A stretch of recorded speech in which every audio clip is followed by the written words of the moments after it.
came across this story about a Colombian bishop called Ruben Dario Jaramillo Montoya. He's the Bishop of Buenaventura, the port city on the Pacific coast of Colombia, in the department of Val de Cauca.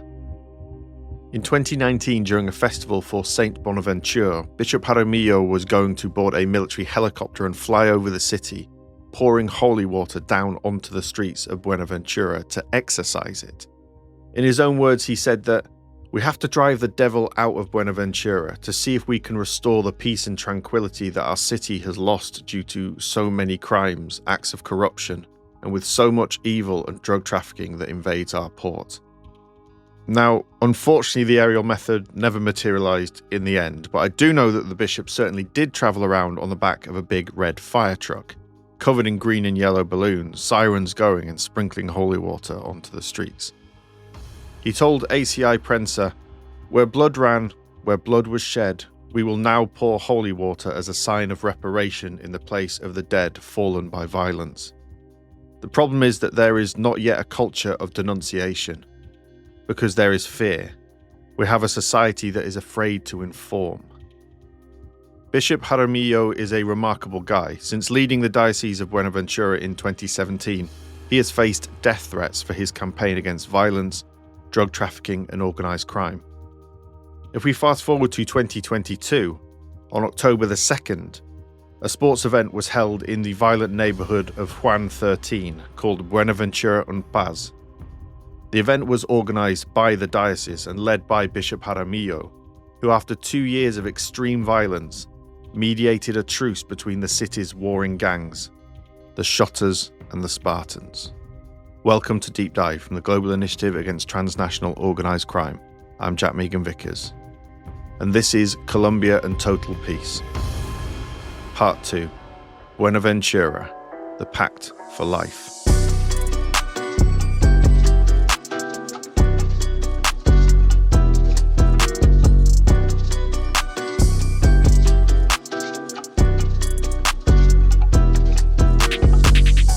In the last episode, we focused on the ELN and Arauca and the negotiations with the government under the Total Peace policy. If you didn't hear that episode, I recommend you go back and give it a listen as it outlines some of the details about what this policy entails. But just to recap, we have these two strands to Total Peace under which these talks can take place. Political criminals like the ELN, armed groups that have political ambitions. But the second strand is negotiations with so-called high-impact criminal organisations, basically organised crime. And so that's a big part of Total Peace, to think beyond those guerrilla groups and include every single actor who is generating violence in the country. Here's Felipe Botero Escobar, the head of the Andean Regional Office of the Global Initiative Against Transnational Organised Crime, who we also heard from in the last episode. One of the interesting things about this is that despite the fact that you consider one group as political or purely criminal, all of them has a political nature, even at the very local context. Those are the ones providing justice, doing policing, actually creating infrastructure. So what makes Total Peace an interesting policy is that this clear differentiation between being a political group and being a criminal group is blurred in Colombia right now. And all of them are heavily involved with criminal economies, but also leading or delivering certain political aspects. So let's explore the organised crime angle, because it gets a little tricky. You see, as part of Total Peace negotiations, criminal organisations must submit to justice, which is basically a disarmament, demobilisation and reintegration process, or DDR. We've seen similar things like this before, and I'm sure many of you are familiar with the story of Pablo Escobar, so I won't relay the whole thing here.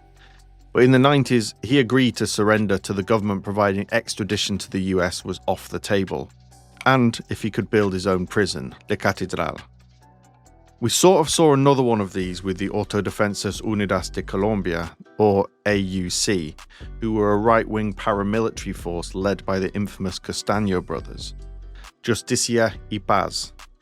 The AUC demobilised in 2006 after a peace dialogue, but in the end it was kind of a submission to justice, but with a form of transitional justice included.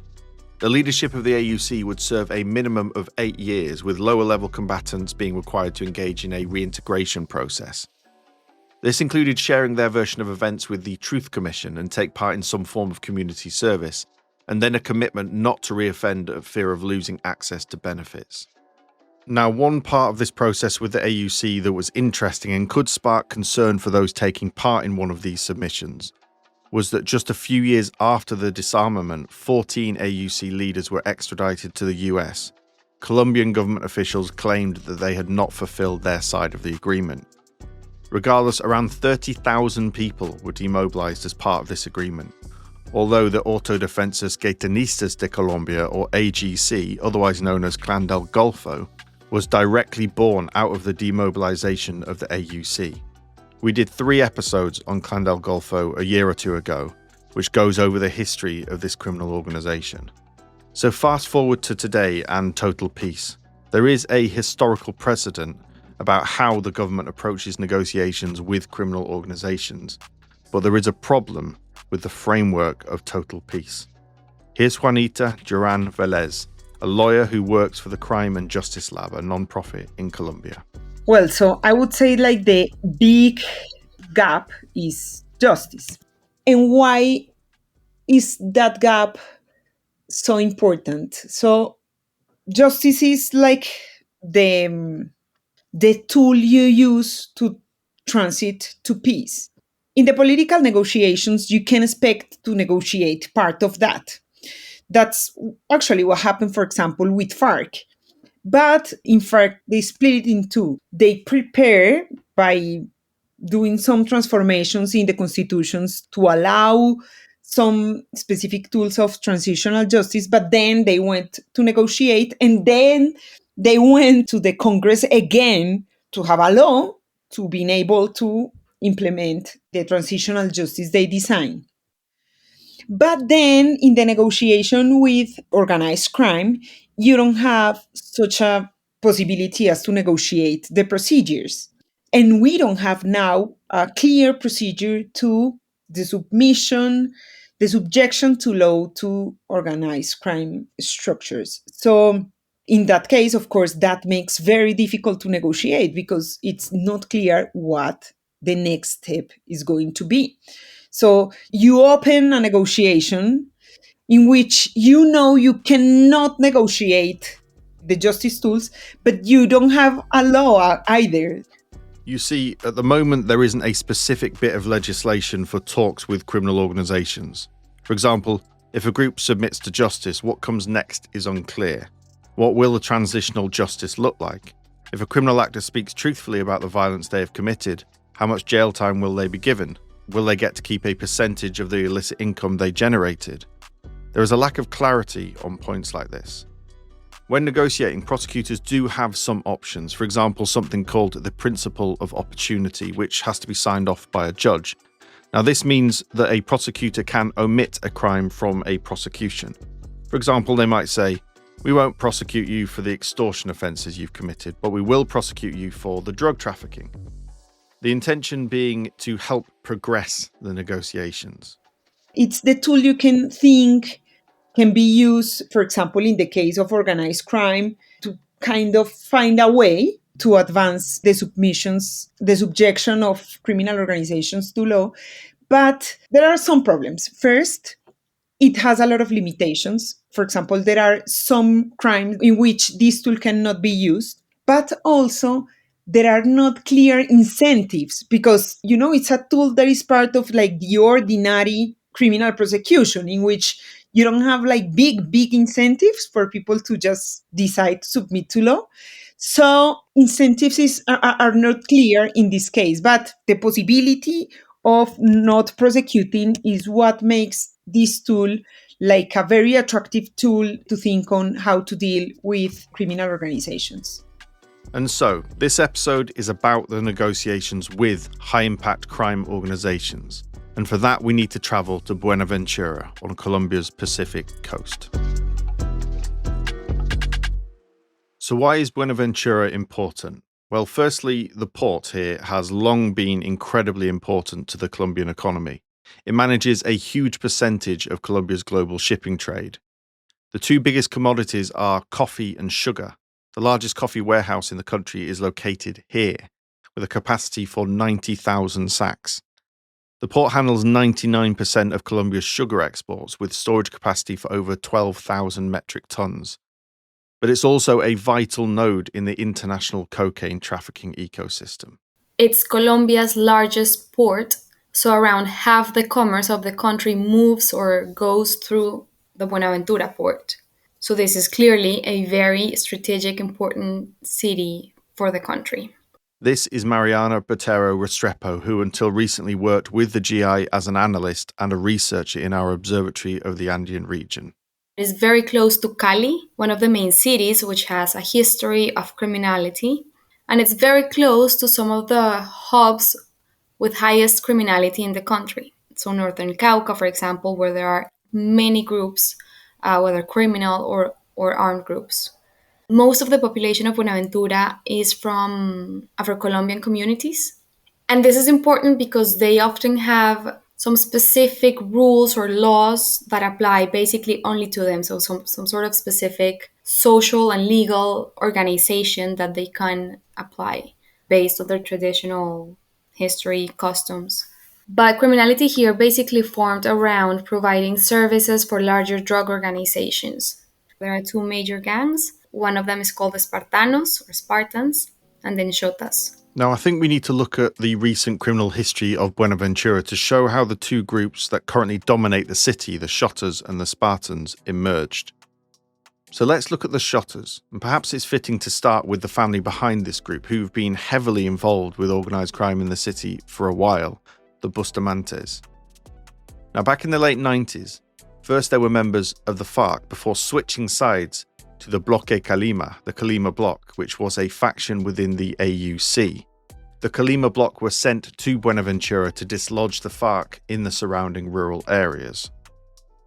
After the demobilization of the AUC in 2006, which saw groups like the Urbeños or Clan del Golfo and the Rastrojos emerge, the Bustamantes created their own group called La Empresa, or the Company, and took over organised crime in the city of Buenaventura. So things like extortion and also access to the international cocaine markets through the port, but also engaged in a hell of a lot of murders, kidnappings and disappearances. According to some estimates, in the first decade of the 2000s, over 1,500 people were murdered in Buenaventura. Now, the violence between the gangs in Buenaventura has been startling, even by the standards of Colombian organised crime. There were a number of wooden shacks with corrugated metal sheet roofs raised on stilts at the edge of the bay. These became known as Casa de pique, or chop shops.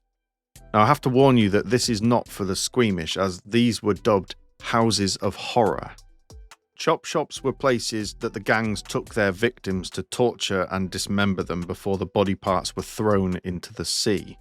There was this one story that particularly caught my eye in El Espectador, and that was of Tatiana Paracuero, known as Sol. It's alleged that she was working for the Urbeños, Clan del Golfo, but had collaborated with the Company. She was tortured, hanged, and her body was hacked to pieces with machetes, all of which was recorded on a cell phone. Police arrived as the crime scene was being cleaned up and found bloodstains and parts of her dismembered body in the building. Over the next few days, different parts of her body began to wash up on the beach in bags filled with stones. First the right leg, then the left leg, and then 4 days later, the torso. 5 members of the Urbeños clan were charged with the crime of torture, forced disappearance, murder, and conspiracy, including at least 1 minor. Some say 3 of the killers were. Residents often report that they hear the screaming of victims and the pleas for mercy in these chop shops as they were dismembered alive. The residents didn't report this due to the fear of reprisals and described the fear as absolute. Bishop Jaramillo, speaking to El Tiempo, said that because the gangsters want to kill the people to silence them, so nobody says anything. Nobody makes a complaint because they act in silence, in darkness. And one of the problems that we have is that the authorities could act, but nobody wants to make a complaint. They capture a gangster and nobody testifies against him because of the fear. So anybody that complains is condemned to death. They will kill him. That's why making a complaint is practically like a tombstone. It's your death. Now, Buenaventura is deeply religious and spiritual. And there are many reports that the dismemberment of bodies has a religious component to it, particularly witchcraft. The Afro-Colombian communities make up the majority of the population of Buenaventura, and it has been alleged that this practice is a mix of West African voodoo and Catholicism. Several reports have talked about how when a murdered victim's body is being prepared for burial, a witch ties the fingers and toes together. Apparently it helps to get revenge on the murderers. If the name of the murderers is known, that name gets written down and placed inside the body of the victim, a curse that will bring a slow death to the perpetrators. It's said that this is the reason why many bodies are dismembered, to prevent this ritual. Some bodies have even been dug up and burned to prevent the curse from becoming reality. One article in The Telegraph reports how a local witch blesses a local gang member's rosary beads, saying, "Block their eyes so they don't see me. Tie their hands so they can't catch me." The gang member also wore a shoelace around his torso, which tightens when danger is nearby. He claims that it saved his life when 12 shots were fired at him. Such was the violence in the city that in 2014 a pamphlet was shoved through the doors of Buenaventuran citizens and was shown to BBC Mundo. Cordial greetings from La Impresa. Through this letter we address the people of Buenaventura to inform them of the following. The acts of terror and violence that have been happening in the city are not only the work of La Impresa, but also of Los Urbeños. If there are so many homicides and disappearances, it's because we're defending ourselves. Between 2010 and 2013, Human Rights Watch reported that 13,000 residents fled Buenaventura due to the violence. More than 150 people were reported missing during that same period, twice as many as other parts of Colombia. By 2016, the company was abandoned by the Bustamantes, and instead they formed La Local, although remnants of the company, now known as Los Chinchillos, still operate in the city. But La Local were the new power, and over the following years, they were estimated to be responsible for 90% of the homicides in Buenaventura. The Bustamantes also contributed to Colombia's unwelcome reputation as one of the most dangerous places in the world to be a community leader and activist. Temístocles Mercado sought to protect land rights and urged the government of Colombia to invest in community infrastructure and public services. But Mercado was killed in January 2018, and it was reportedly ordered by the then leader of La Local, Diego Fernando Bustamante Riascos, known as Optra. Optra rose to lead La Local after his uncle Lugo Bustamante was captured in April 2019. Now, Optra is an interesting character. One video from his social media showed him dancing in a swimming pool clad in expensive gold and diamond jewellery, and another with a questionable zoom in and out repeatedly on what looked like an M4 or an M16 rifle. The leadership of Optra was controversial, even before his own arrest at his farm in Antioquia in 2019. His capture reportedly aided by the digital clues that he'd left on his social media. Unfortunately, Optra was released from prison in 2022. But during Optra's short stint in custody, in 2020 La Local split into two competing factions, the Shottas and their rivals, the Spartans. And the cycle of violence continued as they battled for control over the city. This split caused the murder rate to rise again, with a rate of 31.2 per 100,000, and disappearances likewise had seen a significant increase. The Shottas aligned with Clan del Golfo and, according to Insight Crime, possibly FARC dissidents, and the Spartans aligned with what was left of the company, Los Chinchillos.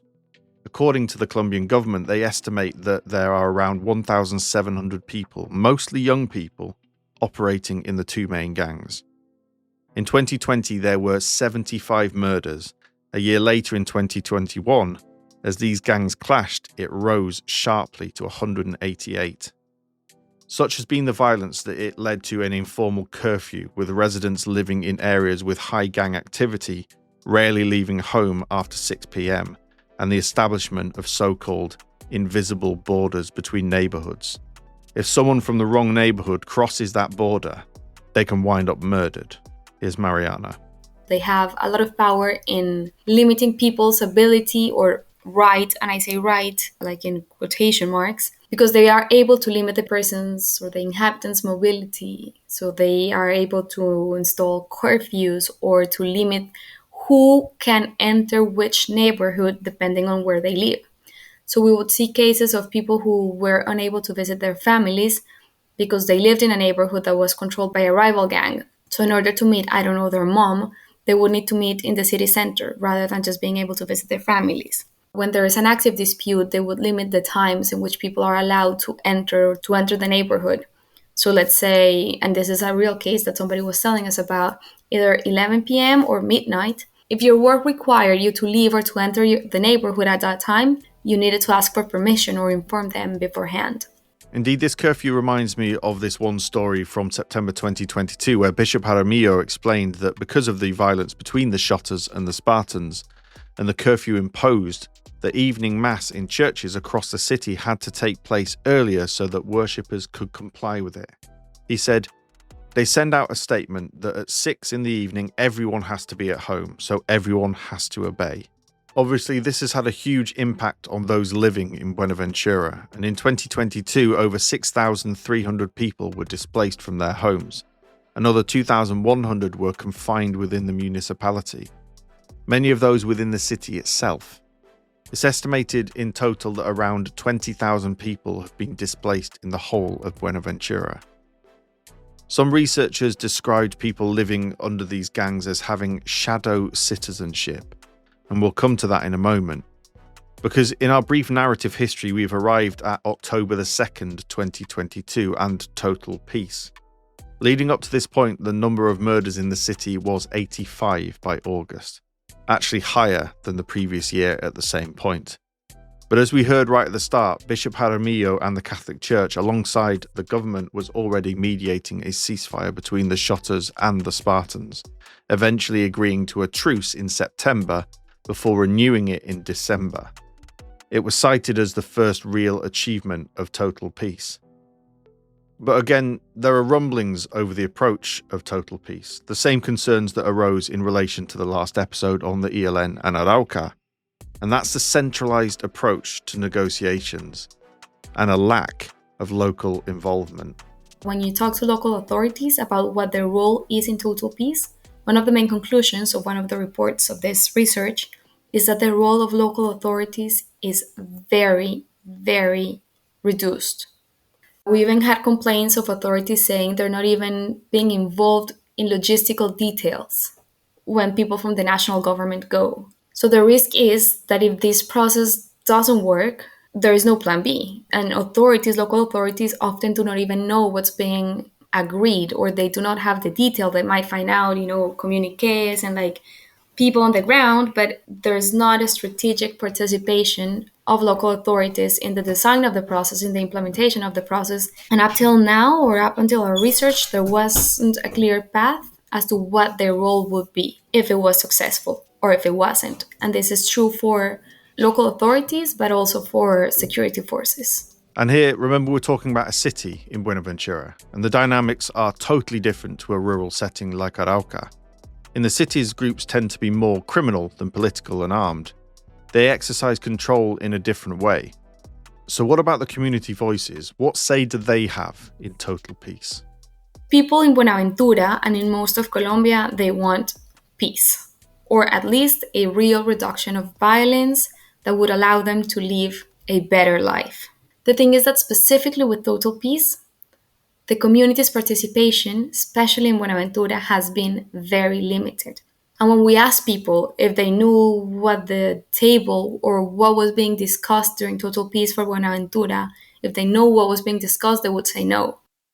Some of the concerns we did hear was that the media attention, which is not a lot, but there is some, was in some way legitimizing criminal groups that were nothing but criminal. And that was a real concern. Another concern was that in this effort of the groups to portray themselves as legitimate actors at the local level, because they do resolve conflicts, because they do have participation in economies, because, they do participate in everyday life, because they're trying to portray themselves as legitimate actors, they're starting to get involved in narratives and in requests that they never did before. We'll come to how the gangs are getting involved with aspects of society they previously had no interest with later. First, I'd like to stay with the reduction of homicides. By the time of total peace, homicides were already reducing after the good work and mediation of the bishop and his church and the Pact for Life. Now, the government saw this truce as an opportunity to negotiate with these groups under total peace. Here's Felipe. So this truce that existed in Buenaventura was the perfect setting or context to actually start promoting these dialogues. However, there are a lot of things in the design and implementation of the policy that has left the pact or the truce in Buenaventura just as a truce and is not moving forward. And there is no clarities from the truce that these two criminal gangs did with what actually the government can offer for them in the future. And at the same time, having the truce has allowed them to stop fighting and actually increase their criminal governance in the territories, kind of strengthening their position for the same conversations. And this that has happened in Buenaventura is a trend that we are seeing across the country and in the different negotiation spheres. Now, this has echoes of what we've heard before, in that during a period of negotiations with the government, criminal gangs like the armed groups we discussed in the last episode have used total peace to actually increase their control over territories.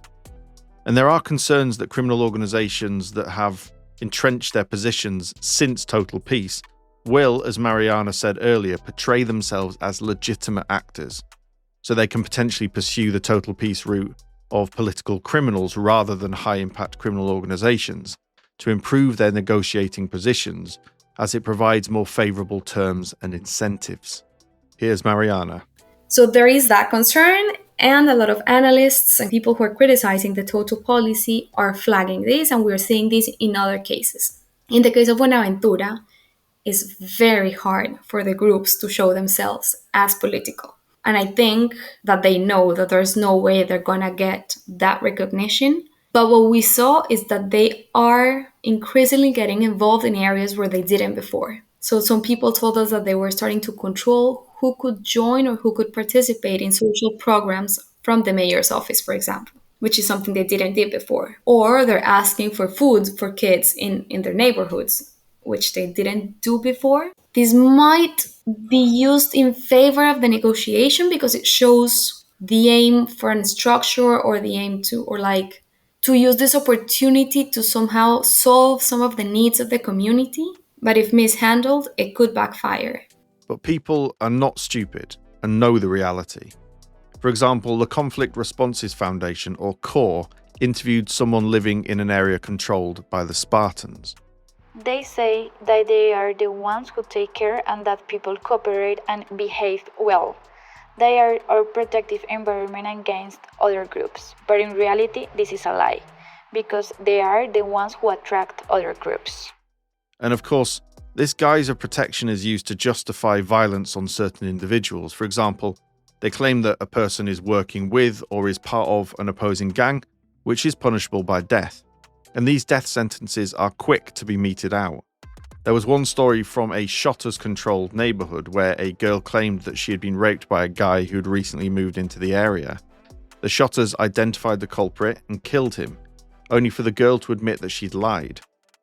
And yet, these cases of sexual violence only apply to those living in the communities, not the gang members themselves, who frequently commit such acts with impunity.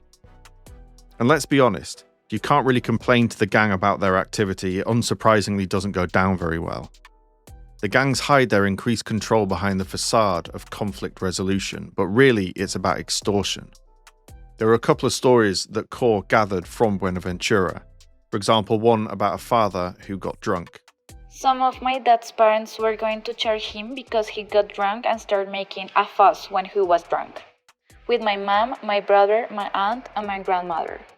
Then the boss arrived and he said, "What's the fight here? What's all the noise? They are disturbing the peace and quiet of the neighbors. So, 1 million pesos. Indeed, if there is a case of domestic violence, which granted is a horrible thing, if you are accused of that, first it's a fine between $200 and $500. And take into consideration that it's estimated that around 80% of people living in Buenaventura live in poverty or extreme poverty. So a fine will also significantly impact the domestic violence victim as well. If it happens a second time, it's literally a death sentence. Other punishment imposed on people can be things such as forced labour, but most of the time it's fines. Here's Mariana. The first step is that they pay a fine, which depends on the rule that they break. These are often high fines, especially considering the vulnerable context upon which these gangs operate. But then if it's a repetitive offense, or if you've been warned before, then punishment can go from being forcibly displaced to being murdered or to being disappeared, which is basically you're killed, but the body is never found, which is actually one of the things that has increased as a result or after total peace is being implemented. This is not very systematic and it's more opportunistic and erratic, but what we did hear about a lot is that after some fines, then the punishment will include different levels of violence. There was another story that came from a resident living in an area under the Spartans' control. They said you go to them to settle disputes. For example, someone owes you money and won't repay it. So the gang, of course armed, goes to that person and threatens them. And providing the payment is made, they take a hefty percentage. So if the gangs are making money from these everyday disputes, where is the incentive to actually prevent these disputes happening in the first place? And let's not kid ourselves, these gangs are not a structured state. They are haphazard and inconsistent with their quote-unquote rulings, even opportunistic in the way they try to squeeze everything out of people. Most punishments come in the way of a fine.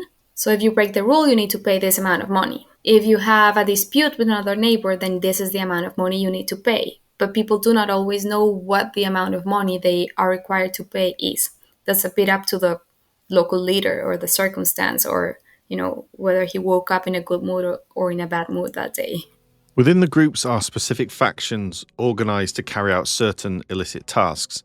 One such was a violent extortionist faction of the Spartans led by Duvan Stivan Malata Ramos, known as Chucky. His group would distribute pamphlets to local businesses that showed the extortion rates that they had to pay. If someone refused, a .38 caliber piece of ammunition was left in the establishment as a warning. Chucky was actually arrested in March this year. Other aspects of daily life are also controlled, as we've heard, from access to services to movement between areas. And if you are not from the area, you need special dispensation, which of course inevitably comes with strings attached.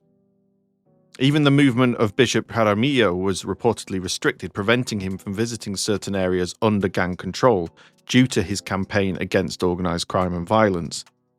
And it's control like this criminal governance, that has led to the communities living in Buenaventura being described as having shadow citizenship. And that is why the part of Total Peace that aims to reduce acts of violence, particularly homicides, only tells part of the story.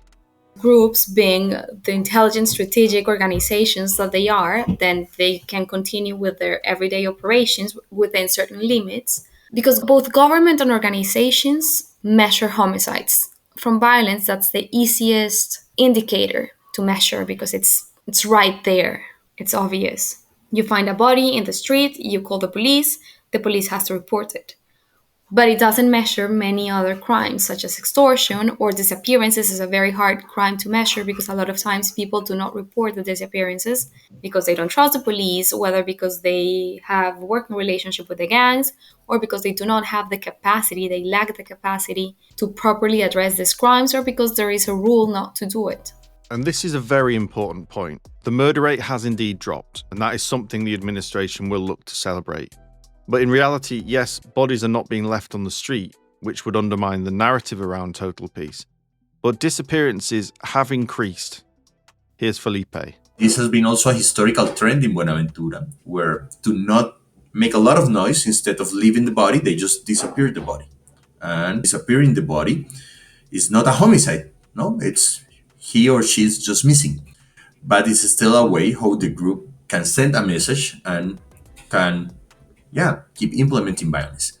There's this tiny island covered in trees in the middle of the San Antonio estuary, which is the estuary that washes up to the very boardwalk of Buenaventura. It's just a stone's throw away. It's called Isla Pájaros, but locally it goes by another name, Calavera Island, Skull Island. According to some, there could be more than 1,500 bodies of people reported missing on that island and the surrounding waters. So remember right at the start of this episode, we talked about the history of the criminal groups operating in the city. One of the commanders of the Colima bloc, which was part of the paramilitary AUC, Eva Velosa, before his extradition to the US, admitted he had ordered bodies to be thrown into the estuary. And this weirdly brings me to state investment. We've talked about the importance of the port. Well, currently it has a depth of 13 meters, but to accept the very largest container ships, shipping companies are specifying a depth of 16 meters.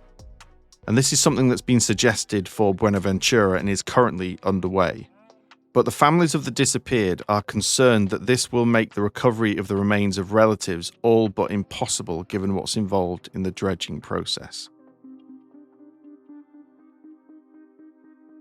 Now, sticking with the role of the state, remember in the last episode that Arauca had been neglected for decades from the central authority, which allowed groups like the ELN to entrench themselves and essentially co-govern in parts of the department. Well, Buenaventura is a bit different because of its vitally important port. For example, its newest port, called Puerto Aguadulce, has international backers like PSA International and ICTSI, who see the potential of the port despite the delicate security situation. And the central government have put money into the city despite the existence of the gangs. Here's Felipe. There is a lot of money from the national government going to Buenaventura, but also very structural corruption logic that makes that none of these investments actually touch the ground and change the life of the people. And with that in mind, there is also a lack of trust in police. And there is a long-running problem of corruption within certain areas of Colombian law enforcement, and it's no different in Buenaventura. Here's Mariana. This is no surprise for anyone. It's often or is very common for security forces to collude with armed groups, with criminal groups. There's an issue of capacity, there's an issue of economic. Security forces are normally not well paid, and working with a gang will allow them to have extra income.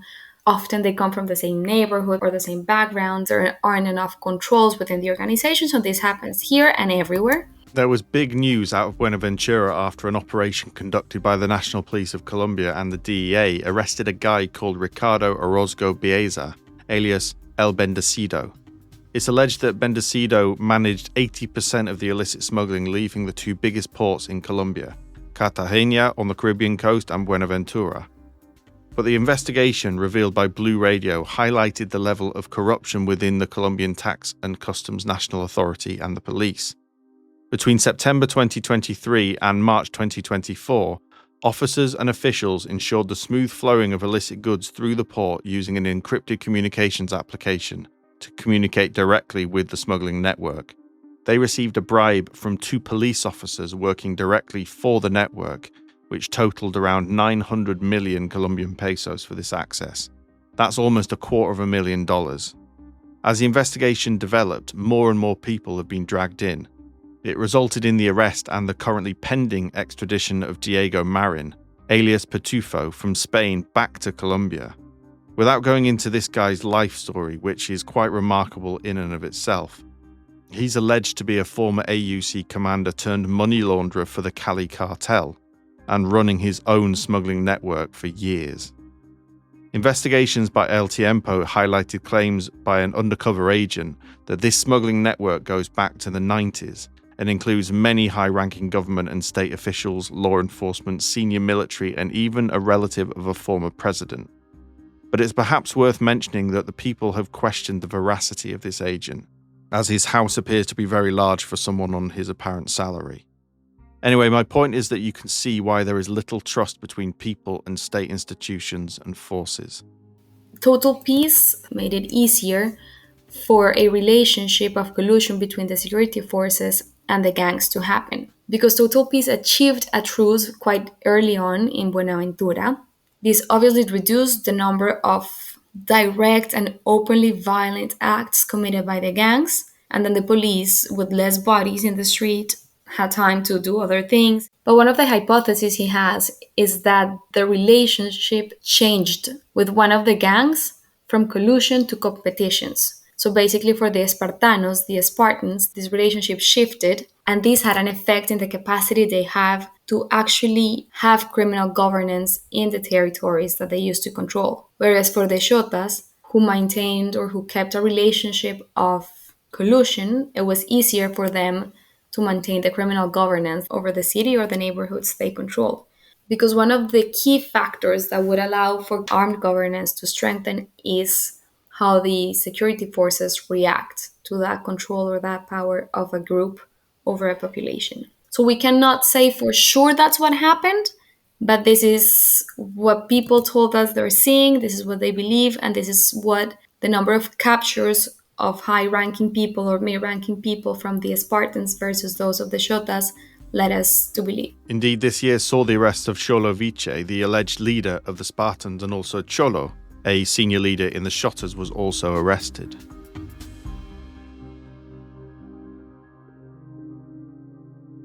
So what about local government? Well, there was a quote from Bishop Jaramillo that I thought was quite illuminating. He was asked the question by El Tiempo, what has been the hardest thing about your work in Buenaventura? And he responded with, the hardest is seeing the government's impotence in controlling the region, seeing that the government is not here, the authorities are not here, governing is not here. One would like to see the mayor taking charge, making decisions, and you see them so tied up, so kidnapped by the criminal gangs. It's as if they want to do things, but they can't because of those other dark forces won't let them. In Buenaventura, total peace has reduced the homicides, as we've heard. Indeed, in November, it was announced that the Shottas and Spartans had agreed to extend their truce until February 2025. But total peace has also allowed the gangs to entrench themselves, extending their brutal, constraining and parasitic control over the lives of people in Buenaventura, as they tax and extort everything, whether it's illegal or not, and enact violent repercussions on anyone who steps out of line. So what needs to happen to improve total peace? Here's Felipe. First, we need to finalize the institutional framework for total peace. Second, we should go in a more strategic and prioritized way. Are we going to prioritize a specific group? Are we going to prioritize a specific region of the country? Are we going to prioritize super local dialogues? Are we going to prioritize urban gangs to diminish violence? What's the strategy that we want to pursue through total peace? Because having a very broad total peace is clearly creating a cacophony of negotiation with not necessarily specific outcomes that the government can use as an early victory to show that this innovative approach is worth it to be continued after the end of the government. And finally, I think that there is a need to include more local voices in the conversation. I think that the fragmentation of the Colombia conflict right now happens and occurs in the very local level. This is not anymore a very national war with national actors beside ELN and Clan del Golfo, but even within those two actors, their local structures are the ones who are acting politically, and I put this under quotes, in this local region. So probably going deeper to a more granular understanding and granular conversations can take us to bigger or better national results. Colombia has achieved success with previous DDR processes. We heard in the previous episode that the vast majority of FARC combatants have remained outside of criminality since 2016. But as we also heard in the previous episode about the political criminals, there are concerns about the middle ranks. It's the same with organized criminal groups. They have the skills and the knowledge, and if there are submissions to justice, then providing the illicit market still exists, then there will be a demand for that knowledge. And so, realistically, and we're talking years from now, what does success look like for total peace? Here's Juanita. While the markets that fuel the war in Colombia are still international illegally, we will need to concentrate on having a better life in Colombia, in having a less violent life, because we cannot solve the problem of international market of drugs. We cannot do it. So while we are in this scenario, I would say that living a life, providing a life without violence for those that live in the territories which are right now extremely violent, that can be a success. But we need to think in a more complex pattern of violence, not only a life without homicide, but a life without gender violence, without extortions, without kidnappings, and so on.